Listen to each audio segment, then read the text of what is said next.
was a boy, a very strange, enchanted boy. They say he'd wandered very far, over land and sea. A little shy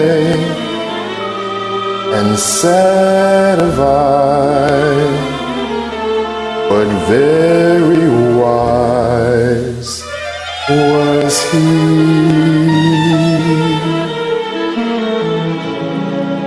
And then one day, a magic day, he passed my way.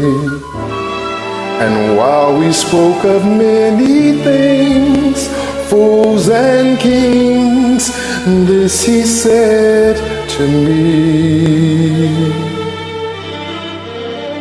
the greatest thing